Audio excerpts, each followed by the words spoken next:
नमस्कार, बहुत बहुत स्वागत है न्यूज 21 में आप सबका। आपके साथ मैं ऋतिका पांडे। श्री बजरंग गौशाला सेवा समिति की कार्यकारिणी ने गौशाला के विकास और अनुदान को लेकर विशेष चर्चा की। अध्यक्ष प्रेमलाल जी जांगीर, सचिव गुमाना राम साहू, उपाध्यक्ष बेगाराम जी बिजनानिया सहित समस्त सदस्य और टीम ने गौशाला की समस्याओं और आवश्यकताओं पर प्रकाश डाला है।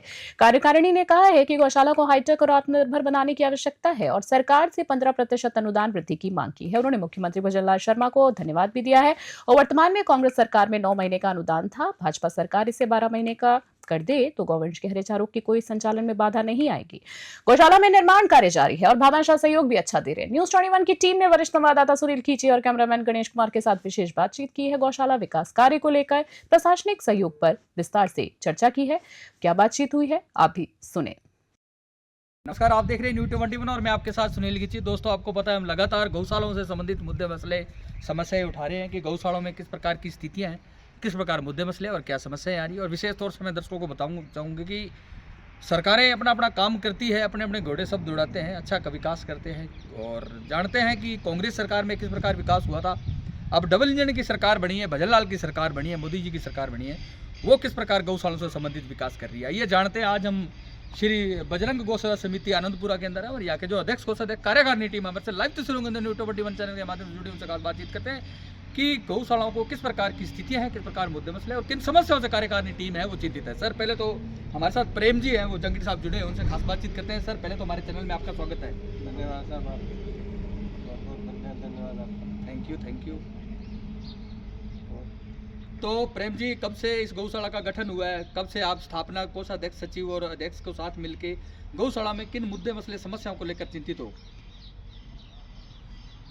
चिंतित में तो बात ऐसी है कि जब गौशाला का अनुदान टाइम पे मिल जाता है तो ठीक है, नहीं मिलता तो फिर गांव से उठाई करके हम काम चलाते हैं। सर, बातचीत करते हैं कि अनुदान किस प्रकार आ रहा है गौशालाओं में। जो 9 महीने का अनुदान मिलता था वो क्या चाहते हो आप? वो टाइम से नहीं आता है बिल्कुल। टाइम से भी मतलब 1 महीना 2 महीना लेट पहुँचता है। तीन महीना लेट हो जाता है। जी। अगर न्यूज 21 नेशनल चैनल के माध्यम से आपको गोपालन मंत्री जोराराम जी कुमावदिया, भजनलाल सरकार इस वीडियो को अगर देख रही है, सरकार तक ये वीडियो जाता है, किन समस्याओं को लेकर धरातल पर भाई ग्राउंड रिपोर्ट में देखा जाए कि धरातल पर जमीन से जुड़ी हुई ये समस्या हमारी गौशाला में है। जमीन से हमको ये 2 बीघा लीज पे दी हुई है जी, इसका भी साल का किराया देते हैं हम जी। बाकी दूसरी कोई जमीन नहीं है हमारे पास। पट्टा बनना चाहिए, पट्टा बनना चाहिए हमारे लिए, इसे पट्टा बनवा दे। सर, एक बार मैं आपकी काट रहा हूँ कि सर बात करते हैं, ये गोचर भूमि की जमीन है, गौ माता की जमीन है, तो सरकार पट्टे का प्रावधान क्यों नहीं कर रही है? क्योंकि ये आपकी पहुंच है, ज़्यादा से ज़्यादा कलेक्टर या तहसीलदार तक है, उनके पास ये प्रावधान नहीं है कि गौशाला को पट्टे का प्रावधान कर दे। अगर ये सरकार करे तो पट्टे का प्रावधान भी हो सकता है और आप अनुदान के अलावा और भी एमएलए, एमपी, जिला प्रमुख, प्रधान के कोटे से कुछ योजनाएं हैं जो गौशाला से संबंधित, आप उसका भी लाभ ले सकते हो। आपका क्या मानना है? अगर देवा तो ले सकते हैं, इसमें क्या है, पट्टा बना दे तो बहुत अच्छी बात है। पट्टा होना ही चाहिए पट्टा, नहीं तो हमारे पास प्रूफ क्या है, आज कल नहीं है, बस पट्टे का प्रावधान होना चाहिए। और सर 99% गौशालाएं हैं वो गोचर भूमि में है, उसका अतिक्रमण हटा के वो जमीन गौशालाओं को हैंडओवर की जाए, ये भी मांग उठ रही है। वो तो होनी ही चाहिए, तो गौशाला को मान लो चलाने के लिए जगह पे तो चाहिए ना, तो गोचर भूमि है तो उसमें चला जाए, घूम जाए तो अच्छी तरह हो कि भाई सोच रहा है। सर, बात करते हैं कि गाय माता का पेट भरना ही उनका जीवन यापन का उत्तम श्रेणी नहीं है। सर, उनको पेट भरने के साथ साथ कचरा या चारा डालने के साथ साथ बिजली, लाइट, पानी की निकासी, पेयजल की व्यवस्था, बिजली बिल है, वो भी होते हैं गौशालाओं के अंदर, वो किस प्रकार मेंटेन करते हैं? और कई कार्यकारिणी टीम की मांग है कि ये एमएलए, एमपी कोटे से ये वैन हो। कोई एमएलए कोटे से नहीं है, गौशाला का बिल भरते हैं वो भी हम खुद ही भरते हैं, चारा फूस लाते हैं वो भी हम ही ला के आते हैं, बाकी मान लो कि बंटा देते हैं तो वो भी हम देते हैं, तो महाराज का अनाज आता है वो भी उसको हम गायों को चरा देते हैं, लापसी बना के खिला देते हैं। कितने गौवंश है आपके पास, कितना अनुदान आ जाता है, कितना जन सहयोग हो जाता है, दूध वगैरह, खाद वगैरह किस प्रकार हो जाता है, क्योंकि जो निजी आय स्रोत किस प्रकार है? गौशाला में गायें तो मतलब 250 गायें हैं जी, उसमें से मान लो खाद बिक्री करते हैं, उसको ट्रॉली के हिसाब से पैसे ले लेते हैं, वो पैसे आ जाते हैं, और कोई दूसरा उपाय नहीं है। सर, एक मांग उठ रही है कि गौशालाओं को आत्मनिर्भर किया जाए, हाईटेक किया जाए।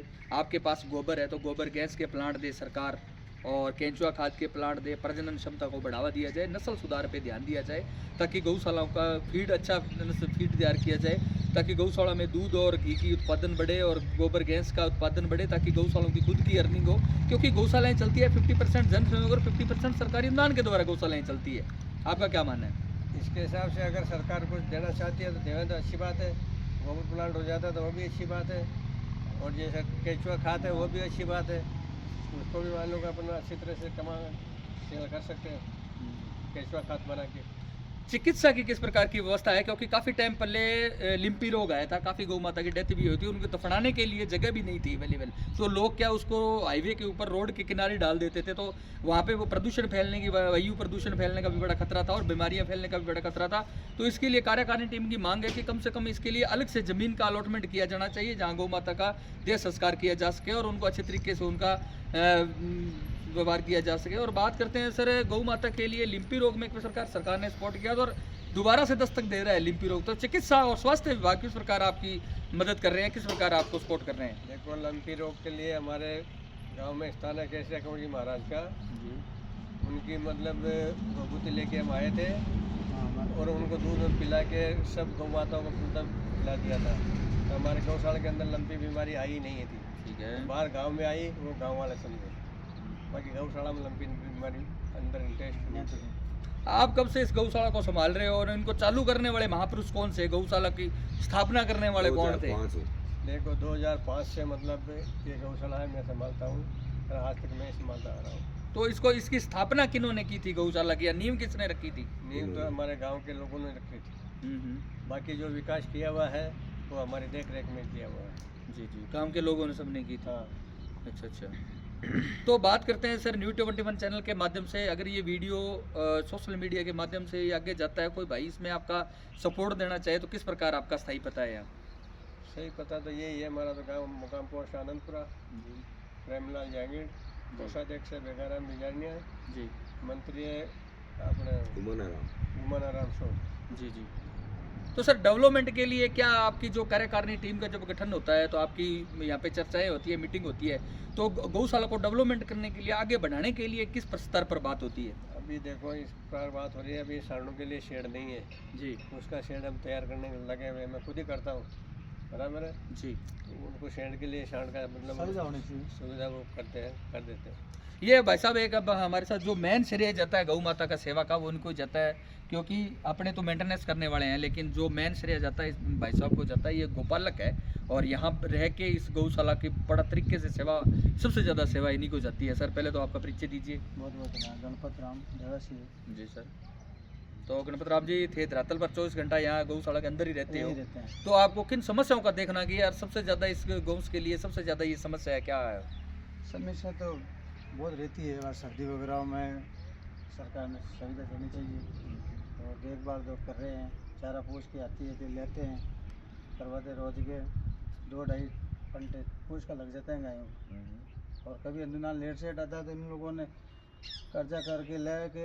कार्यकारिणी जो टीम है इनकी, जो गौशाला की कार्यकारिणी टीम है, गठन कमेटी है इनकी, वो किस प्रकार विकास करती है, किस प्रकार गौ माता की सेवा करती है? बहुत अच्छा है, क्या क्या समय समय पर डाला जाता है? बहुत बहुत उनको बंटा भी दिलवाते हैं, देखभाल करते हैं, हमारे लापसी वगैरह का भी प्रोग्राम किया जाता है, करवाते हैं, सियाला डेली लापसी करते हैं, 3 कुंटल लापसी डेली बनती है, और देखभाल करते हैं, कोई चीज़ की कमी नहीं है, डेली रिचका हरा रिचका आता है, मंडी से सब्जियाँ आती है, मोल आती है। सर मैं आपसे एक बार और जुड़ना चाहूँगा सर, बातचीत करते हैं कि हर गांव के अंदर, छोटे बड़े गांव हैं उसके अंदर गौशाला स्टैब्लिश मिल जाती है सर, ये एक सनातन धर्म का सबसे बड़ा पक्षधर है कि गौ माता की सेवा करने का।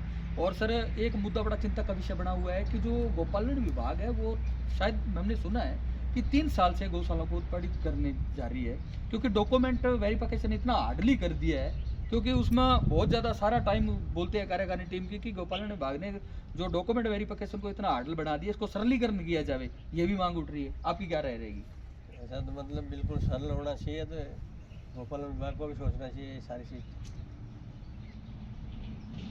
आप देख रहे थे न्यू 21 और मैं आपके साथ सुनील खिची। काफ़ी मुद्दे मसले समस्याएं पर प्रकाश डाला है दोस्तों, और काफ़ी गौशालाओं से संबंधित काफ़ी मुद्दे मसले समस्याएं हैं जो हमारे न्यू 21 चैनल के माध्यम से हम लगातार आपको दिखा रहे हैं। लाइक करें, कमेंट करें, शेयर करें और अपनी अपनी राय भी रखें कि गौशालाओं में किस प्रकार की व्यवस्थाएं होनी चाहिए, किस प्रकार जो मुद्दे मसले समस्याएं हैं उस पर निवारण किया जाना चाहिए। इस पर भी आप भी कमेंट कर सकते हो।